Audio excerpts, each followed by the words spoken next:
ជួយ like ជួយ share ក៏ដូចជា follow page ផងដើម្បីបានតាមពីយើងចាប់តាមរៀបឡើងមកហើយដើម្បីយកទៅក្រុងពលីក៏ដូចជាប្រជុំជាមួយខាងយុវជនវត្តដើម្បីធ្វើការដង្ហែនៅថ្ងៃស្អែកអញ្ចឹងយើងទៅប្រជុំល្ងាចនេះគឺគង់ម៉ោងថាជា2 3ហ្នឹងគឺជុំគ្នាហើយនៅពីទី1ទៅ4 ទី1តែចូលទៅវត្តមុនមួយហើយនៅតែ3នេះទេដែលទៅតាមក្រៅយើងលើកឡើងមកហើយរៀបចំដាក់3ទៅអត់ទេបាយមកបាយឡើងបាយមកមុខមក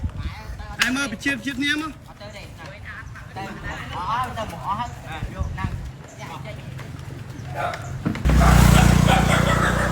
អត់ហើយមកឈុតនេះអែមបដៅឲ្យ3នាក់នេះ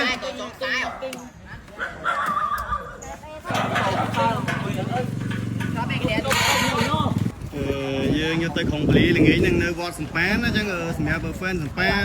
ឬក៏ហ្វេនចូលចិត្តស្រឡាញ់ទី1អាចទៅជួបគ្នានៅវត្តសំប៉ានព្រោះថាសំប៉ានថ្ងៃនេះមានធ្វើពិធីក្រុងពលីមានសែនរំសែនហើយយើងចាំដល់ថ្ងៃស្អែកយើងចេញពីព្រលឹមឡើងទៅខាងសក្តិស័យលំនឹងមកយើងហែចុះមកហើយថ្ងៃនេះទៀតសោតក៏មានទី1វត្តច្រើនដែលហែមកទៅអាចនឹងជួបទី1គ្នាយើងដែលគាត់ហែឡើងមកលើវិញពីខាងគាត់គុំដល់ខែមើលកែវគុំទៅចងដើម្បីទៅសប៉ានមកយើងពីក្រុងពលីអីល្ងាចនឹងហើយទៅយកកាតយកអីផងជួយយុវជនក្រុមទី1ដូចជាយុវជនខាងសំប៉ានផ្ទាល់គឺចាប់តាមជួបគ្នាល្ងាចនេះហើយរួមស្វាយរួមអីហ្នឹងសម្រាប់បងប្អូនដែលចង់ទស្សនាខ្ញុំក្មេងទៅជួយទៅមើលទី1នៅខាងសំប៉ានដៅវត្តអាចទៅមើលរំមើលទី1រំតាមបានតាំងតុងចោចងខ្សែធំមកកាត់នេះអាងខ្សែធំចងធំយ៉ាងហ្មង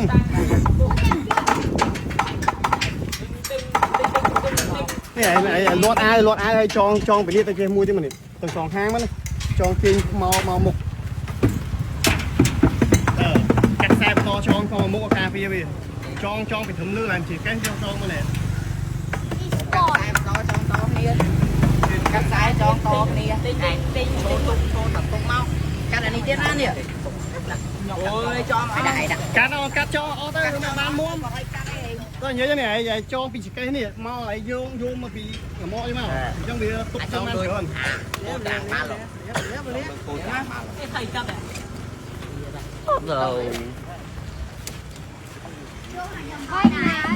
នេះពណ៌បិទទាំង3ហ្មងបងខ្ញុំទាំង3ទាំងស្អាតយ៉ាងណាយើងលេងជំនុំជាមួយគ្នាហើយមុខវាបែបអង្គជាមនុស្សអ្នកទឹកទូអង្គបន្លែកាត់ជាមនុស្សហើយនឹងទូអង្គជាមានមហៅសុខ